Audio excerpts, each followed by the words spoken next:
An balima kunnafoni cakɛlaw bɔlɔlɔ matrafabaw n'o ye internet ye aw ni ɲantuma aw bisimila maliweb.net ka don kibaru kɛnɛ kan. Va entendre l'allocution de son Excellence Monsieur Choguel Kokalla Maïga, Premier ministre et chef du gouvernement de la République du Mali. Je prie le protocole de bien vouloir accompagner son Excellence.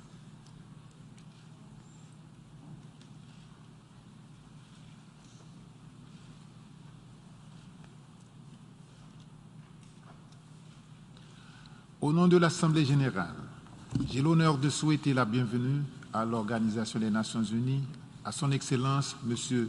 Choguel Kokalla Maïga, Premier ministre et chef du gouvernement de la République du Mali, et je l'invite à prendre la parole devant l'Assemblée.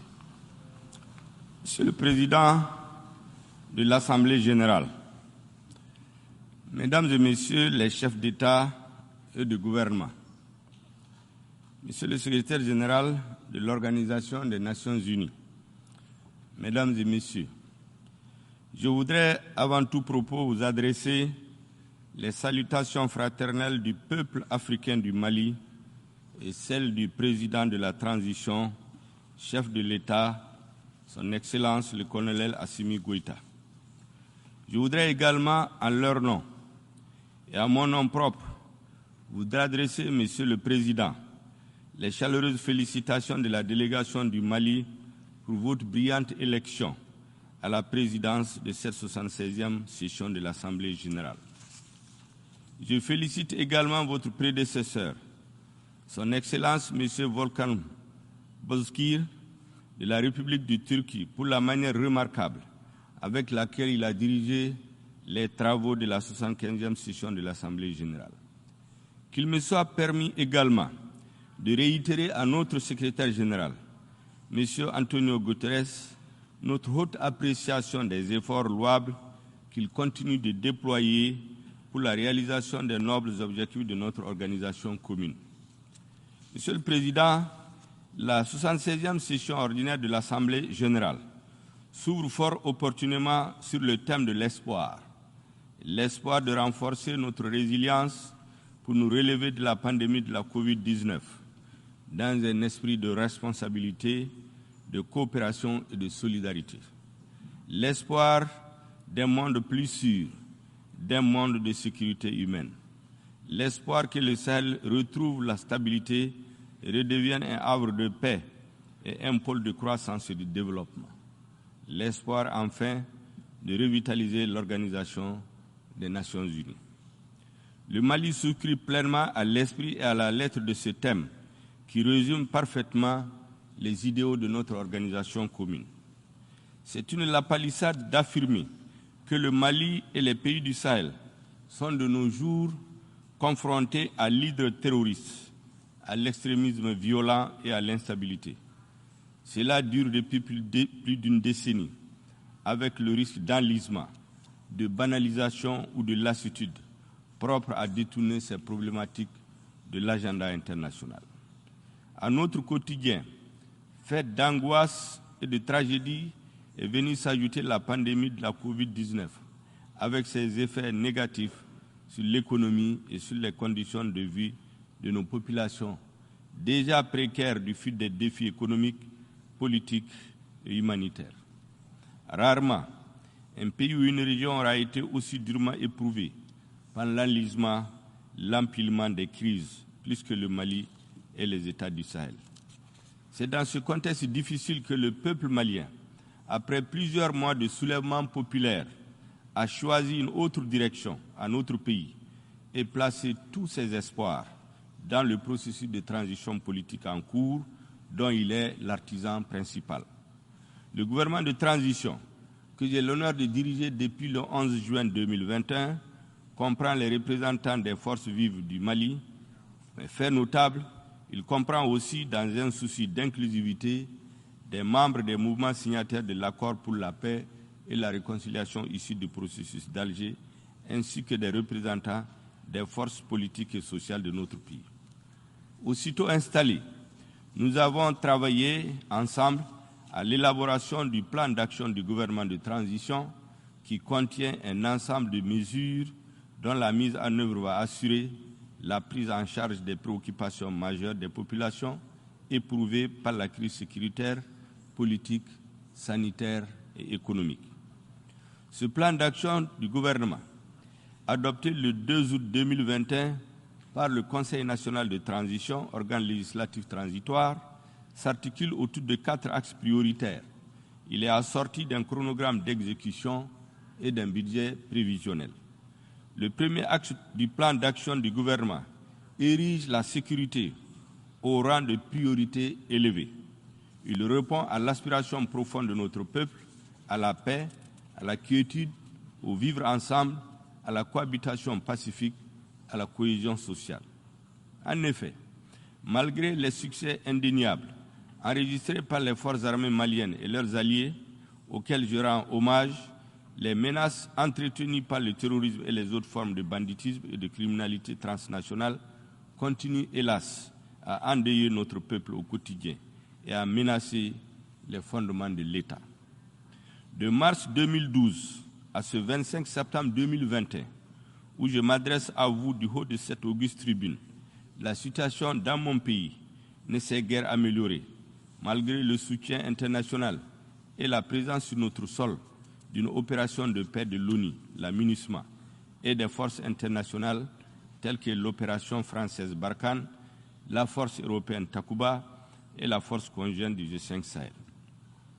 La situation continue progressivement de se détériorer au point que des pans entiers du territoire national échappent au contrôle du gouvernement.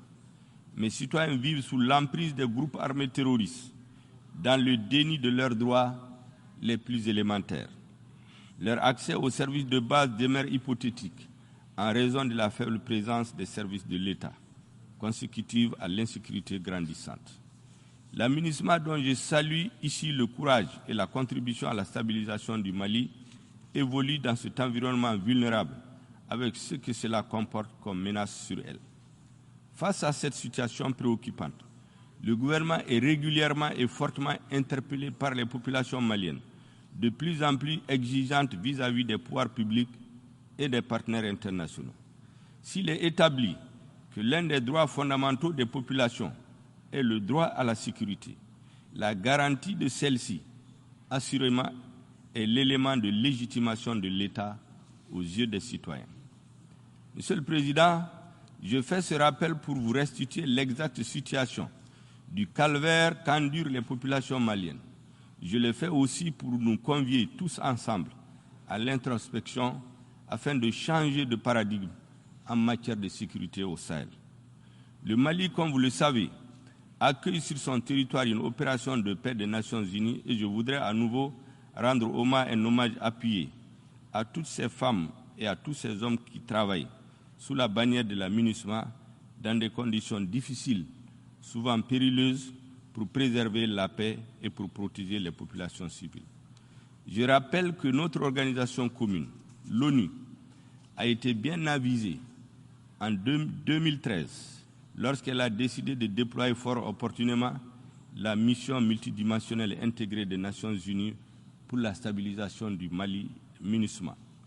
La résolution 2100 du 25 avril 2013 établissant la MINUSMA avait considéré, je cite, que la situation au Mali constitue une menace pour la paix et la sécurité internationale et a décidé en conséquence d'agir en vertu du chapitre 7 de la Charte des Nations Unies.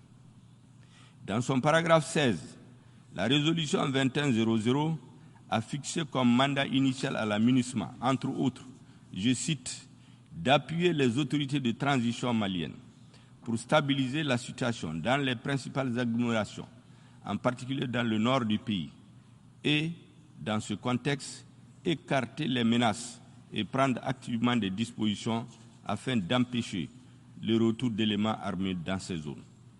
La résolution 2164 du 25 juin 2014, qui a renouvelé pour la première fois le mandat de la MINUSMA pour un an, a souligné, je cite, que le terrorisme ne peut être vaincu qu'à la faveur d'une démarche suivie et globale, fondée sur la participation et la collaboration active de l'ensemble des États et organismes régionaux et internationaux visant à contrer, affaiblir et isoler la menace terroriste. Fin de citation.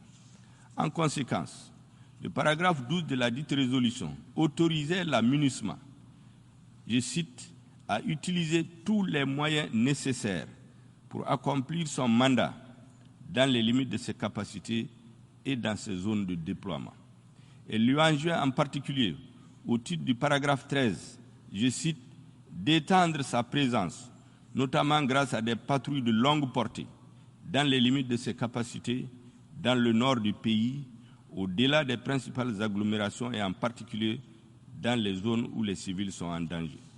Monsieur le Président, 8 ans après le déploiement de la MINUSMA, les extraits ci-dessus de la résolution 2100 de 2013 et la résolution 2164 de 2014 sont d'une évidente et brûlante actualité. Les populations maliennes sont exacerbées aujourd'hui devant les tueries de masse, des villages rasés de la carte et d'innocents civils fauchés, dont les femmes et les nourrissants souvent brûlés vifs. Les Maliennes et Maliens ont le net sentiment que la mission assignée à la MINUSMA a changé en cours de route, et notamment depuis 2015, suite à la signature de l'accord pour la paix et la réconciliation issu du processus d'Alger, alors même que les défis qui ont justifié son déploiement sont restés constants. En effet, contrairement aux attentes du peuple malien, l'environnement notoirement terroriste dans lequel la MINUSMA a été déployée en 2013 s'est dégradé continuellement. Au fil du temps, il s'est même métastasé, car les groupes armés terroristes qui ont envahi près de 2 tiers de notre territoire en 2012 ont été dispersés sans jamais être anéantis. Ils se sont reconstitués et se sont renforcés.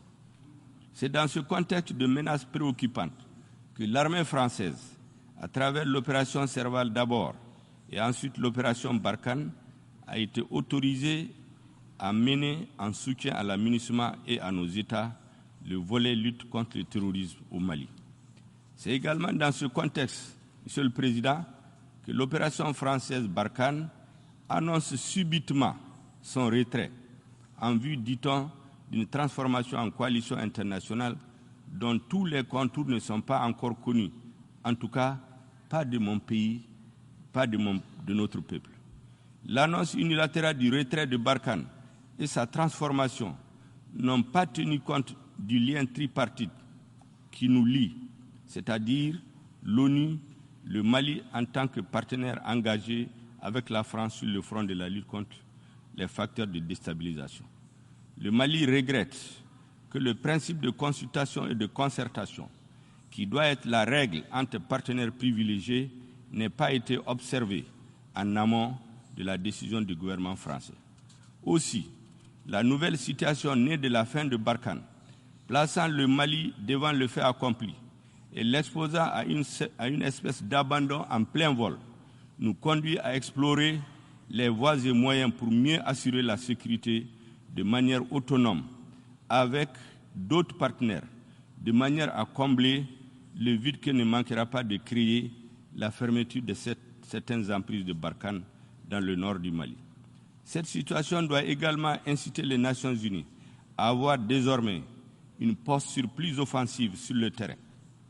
Monsieur le Président, il n'existe pas de sentiment anti-MINUSMA au Mali, pas plus qu'il n'existe de sentiment anti-français dans notre pays. Non. Je le dis sans embâche. Notre peuple n'a jamais été un peuple ingrat. Au sommet de l'État et au sein des populations, il existe un désir de paix et une soif de sécurité qui font écho à l'exigence d'efficacité des instruments et des mécanismes politiques et militaires mis en place et qui font paradoxalement du Mali un pays surmilitarisé mais très vulnérable face au terrorisme, devenu un facteur de désintégration de nos États, de nos sociétés et de déstabilisation des fondements de nos pays. Que devrions-nous faire face à un tel paradoxe? Que faut-il faire pour répondre à l'angoisse, à l'exaspération et à la colère des populations maliennes? Que faut-il faire pour répondre au sentiment d'insatisfaction à la fois des Maliens et des partenaires du Mali. Je pense humblement, Monsieur le Président, que face à ces interrogations, nous devons avoir le courage et la lucidité d'interroger les instruments et les mécanismes évoqués plus haut. Nous devrions aussi et surtout remettre sur la table la demande d'un mandat plus robuste et d'un changement de posture de la MINUSMA, régulièrement fait par le gouvernement au Conseil de sécurité de l'ONU. Ceci permettra d'adapter le mandat de la MINUSMA, de lui donner les moyens de s'acquitter convenablement de son mandat et de répondre à l'aspiration du peuple malien, aspiration sans laquelle ni la mission de l'ONU, ni les autres partenaires militaires internationaux et régionaux présents sur notre sol n'auront la crédibilité aux yeux de mes concitoyens. En termes clairs, les Nations Unies doivent aider le Mali à lutter efficacement contre la criminalité transfrontalière organisée afin d'asseoir les conditions véritables de sa stabilisation, gage de la réussite des actions de soutien politique, humanitaire, de développement et de protection des droits de l'homme.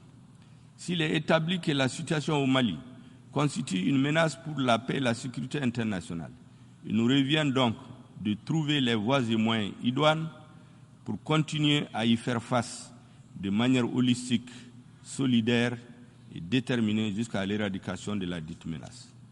Monsieur le Président, dans la guerre sans merci qu'il mène contre le terrorisme, le gouvernement du Mali ne ménagera aucun effort pour remplir ses obligations internationales en termes de respect des droits de l'homme. Il accorde la plus haute importance à la coordination des actions de nos partenaires sur le terrain, à la coopération régionale pour tenir compte de la dimension régionale de la crise sécuritaire au Sahel. C'est tout le sens de notre engagement dans la force conjointe du G5 Sahel. C'est aussi tout le sens de notre demande commune au sein du G5 Sahel en faveur d'un mandat robuste et adapté sous le chapitre 7 de la Charte des Nations Unies et d'un financement prévisible et pérenne de la force conjointe du G5 Sahel. Dans un souci de cohérence et d'efficacité, le gouvernement s'attelle à la mise en place sous mon autorité d'une structure de suivi et de coordination des activités de la MINUSMA, ainsi qu'à l'élaboration d'une stratégie de gestion intégrée de la crise au centre du Mali. Nous ne nous exonérons pas de nos responsabilités propres dans le processus de stabilisation du Mali. Le gouvernement de transition a une claire conscience que cette stabilisation passe aussi par la mise en œuvre de l'accord pour la paix et la réconciliation issu du processus d'Alger. Au demeurant, le gouvernement et les mouvements signataires, ainsi que ceux de l'inclusivité, poursuivent la mise en œuvre de l'accord dans un esprit de confiance et de responsabilité au sein d'un cadre nouveau appelé cadre intermalien pour la mise en œuvre de l'accord. Dans cet esprit, nous poursuivons la mise en œuvre intelligente et la relecture consensuelle de l'accord aux fins de son parachèvement. L'objectif recherché étant de favoriser son appropriation nationale et de renforcer son caractère inclusif tout en veillant aux conditions politiques et sociales du consensus nécessaire à la relecture de certaines dispositions conformément aux mécanismes prévus par l'accord. Concernant les questions de défense et de sécurité, un programme de désarmement, démobilisation et de réinsertion portant sur 3000 ex-combattants issus des mouvements signataires et de l'inclusivité a été mis en place, sur lesquels 1840 ex-combattants ont déjà été intégrés. Le gouvernement a également exprimé sa volonté d'intégrer 1160 restants au plus tard le 21 août 2021, n'eût été la lenteur accusée par la coordination des mouvements de l'Azawad dans la fourniture de la liste de ses représentants. Par ailleurs, le gouvernement du Mali est disposé à l'intégration prochaine des ex-combattants au sein des forces de sécurité, de la fonction publique de l'État et d'autres corps paramilitaires, dès que les quotas compatibles avec les capacités du budget national sont fixés. Le gouvernement est déterminé à surmonter les obstacles techniques qui émanent des autres parties à l'accord, en particulier des mouvements signataires dont l'adhésion au DDR doit être sans réserve. Le volet réinsertion socio-économique entamera les activités d'ici la fin du mois de septembre, avec l'appui de la MINUSMA et de la Banque mondiale. Je n'oublie pas ici la situation des réfugiés maliens dans les pays voisins et des personnes déplacées internes, qui reste une préoccupation majeure du gouvernement. Nous nous attellerons à créer, avec l'appui des partenaires bilatéraux et multilatéraux, les conditions idoines d'un retour de la sécurité et de la dignité de nos populations et à assurer leur participation aux prochaines élections.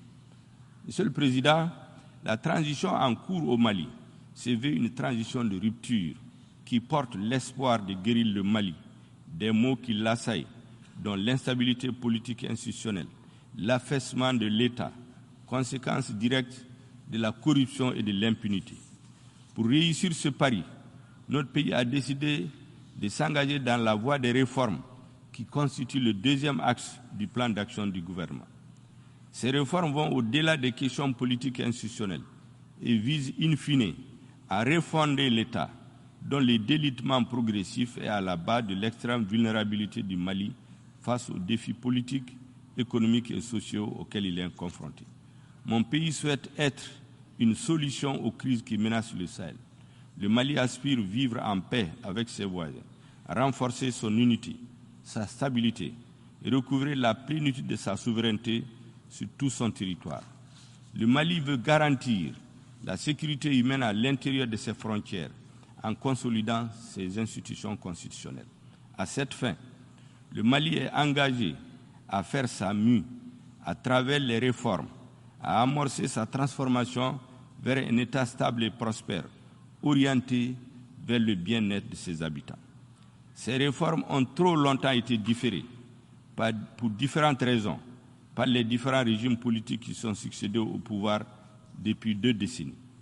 La transition en cours, sous la haute conduite de son Excellence le colonel Assimi Goïta, a décidé de s'y engager fermement. Le chef de l'État nous a commis à convoquer dans les tout prochains jours les assises nationales de la refondation, dont les recommandations auront force exécutoire aussi bien pour la période de transition en cours que pour la poursuite des politiques publiques à venir. Le troisième axe prioritaire du gouvernement est consacré à l'organisation des élections générales, transparentes, crédibles et inclusives, devant marquer le retour à l'ordre constitutionnel au Mali. Ces élections sont particulièrement importantes, car elles seront le baromètre de la réussite de la transition. Nous savons que leur qualité et leur crédibilité conditionneront l'avenir de notre démocratie, la légitimité et la solidité des institutions. Tirant les leçons de notre pratique démocratique récente, le gouvernement va instituer un organe unique indépendant de gestion des élections.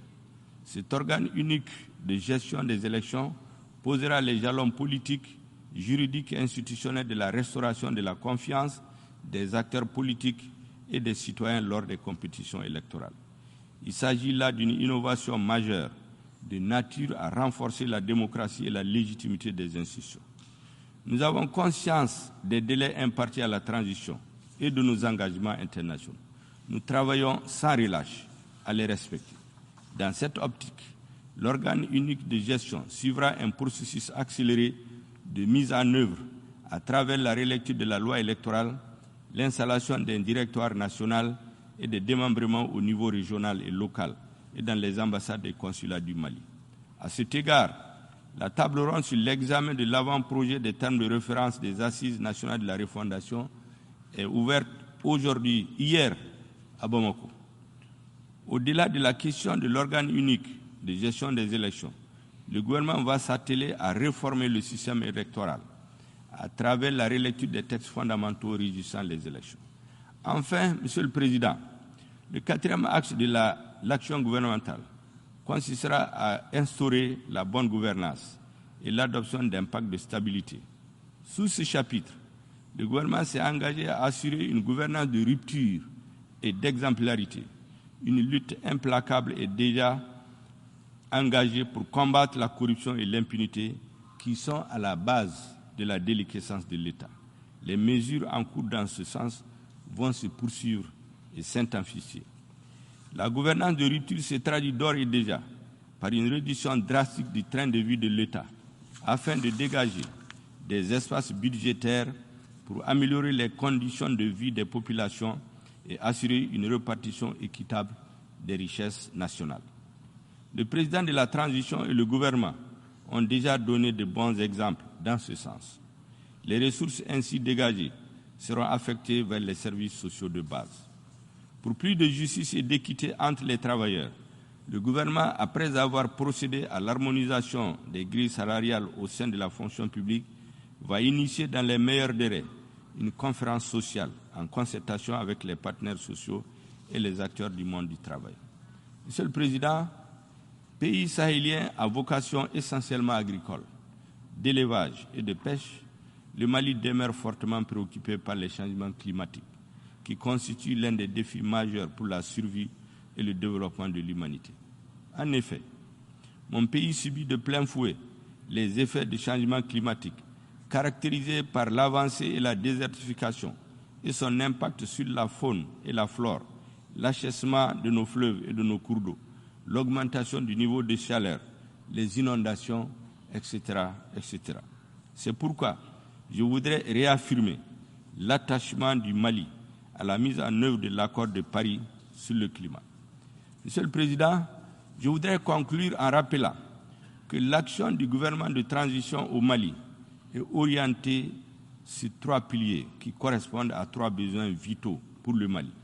Il s'agit du besoin de sécurité, du besoin de justice pour lutter contre la corruption et l'impunité et du besoin de réforme, j'allais dire de refondation.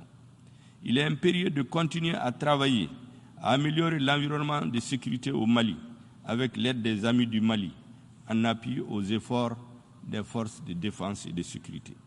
Il est tout aussi impérieux de mener les réformes nécessaires à la refondation de l'État et à l'adaptation des textes régissant les élections aux besoins de la société malienne et aux évolutions du temps.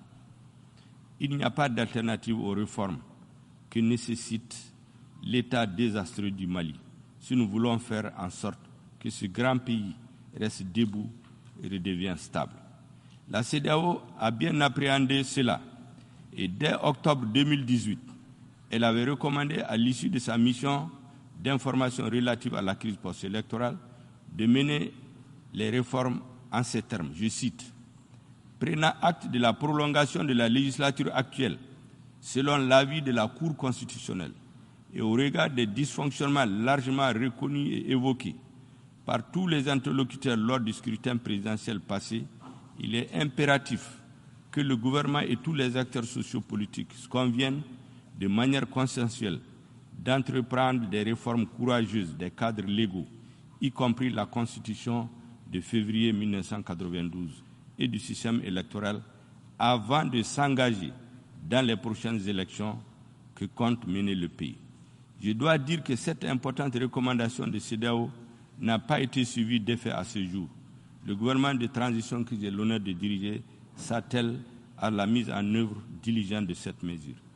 Je saisis cette occasion pour renouveler la gratitude du président de la transition, du gouvernement et du peuple malien, aux chefs d'État et de gouvernement de la CEDEAO pour leur leadership et pour leur présence constante aux côtés du Mali en ces moments difficiles et complexes. Nous les exhortons à continuer à avoir une lecture lucide de la situation qui prévaut au Mali. Un pays vaste, ouvert sur 7 frontières et qui constitue une digue pour toute la région ouest africaine.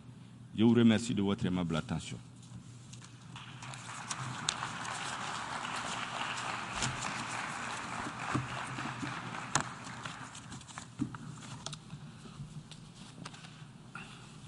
Au nom de l'Assemblée générale, je tiens à remercier le Premier ministre et chef du gouvernement de la République du Mali de la locution qu'il vient de prononcer.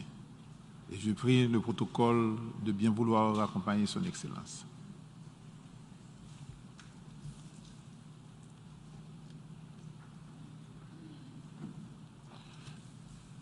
Je donne maintenant la parole à l'observateur de l'État, observateur du Saint-Siège, pour qu'il introduise l'allocution du chef du gouvernement.